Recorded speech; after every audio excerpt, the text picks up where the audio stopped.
Hello, hello et bienvenue sur cette chaîne. Moi, c'est Karidja à Kaléidoscope, la femme en harmonie. Comment est-ce que vous allez bien?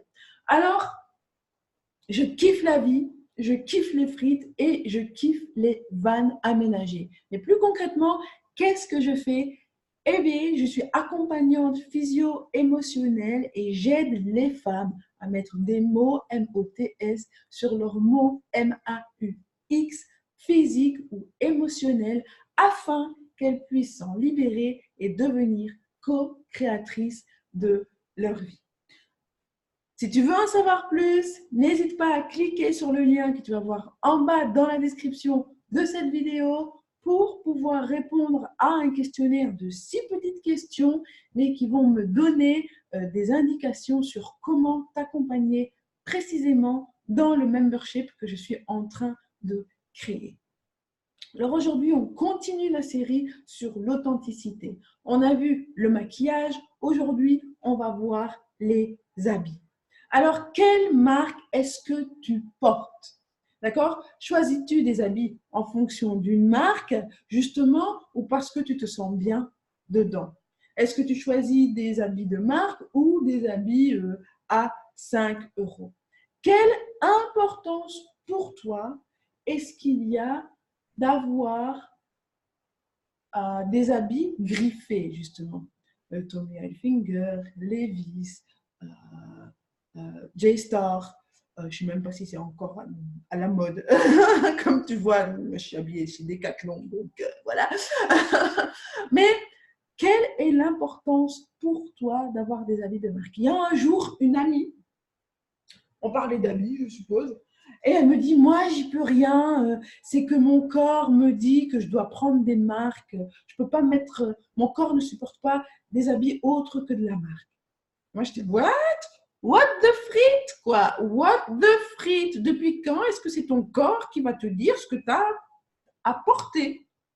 euh, qui va te choisir la marque dont tu as besoin? Non, non, non. La réalité, c'est que tu as un problème avec ton corps et que donc, pour essayer de camoufler tout ça, tu vas choisir des habits de marque. Est-ce que je me trompe?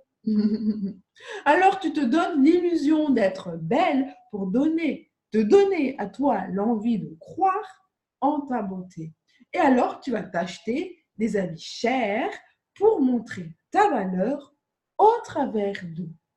Mais le problème avec cette démarche, tout simplement, c'est que ta valeur, au final, ne dépend que de choses extérieures, ne dépend que d'habits. D'accord? Le problème avec cette démarche, eh bien, c'est que tu n'as pas su découvrir la vraie perle qui brille en toi. Parce que si tu vas chercher à l'extérieur quelque chose, c'est que tu ne l'as pas à l'intérieur. C'est le système, le principe du reflet. On y reviendra également sur le sujet. Le problème de cette démarche, c'est que tu cours après du vent parce que les marques se démodent et les habits s'abîment. Ça veut dire au fur et à mesure que tu vas utiliser des marques ou que tu vas utiliser tes habits et qu'ils vont se défraîchir, ça veut dire que ta beauté va également se défraîchir et tu vas recourir acheter d'autres habits. Je me trompe? Est-ce que tu sais qu'il existe des solutions? Celle d'accepter d'être authentique, celle d'accepter, voilà, moi je me montre en tout simplement polar Décathlon. Aujourd'hui, je ne suis pas sur mon 31 parce que je n'ai pas forcément envie de l'être. Il y a des fois où je m'habille bien parce que j'ai envie d'être jolie en plus. Mais voilà, j'ai pas honte de me montrer en sous-pull ou en pull Décathlon. Apprendre à se regarder en face et à arrêter de se voiler la face. Ça, c'est aussi une autre solution.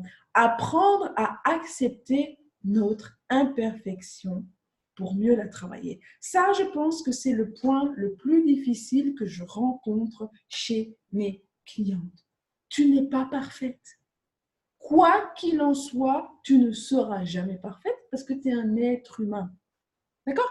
Et comme je le dis très souvent, le Christ, même parfait, il s'est fait crucifié. Il n'y avait pas une ombre d'imperfection. Il était la perfection incarnée, mais il s'est quand même retrouvé sur une croix.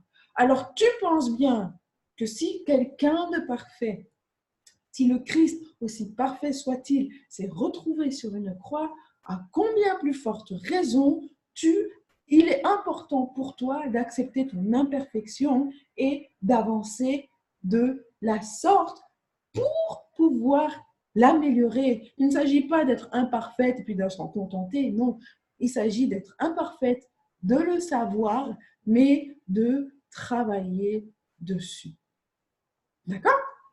Sur ce, n'oublie pas mon questionnaire dans la description. N'oublie pas également d'appuyer sur le bouton pour t'abonner et sur la petite cloche pour avoir des notifications pour les nouvelles vidéos qui sortent. Moi, en attendant, je te dis à tout bientôt. Bye!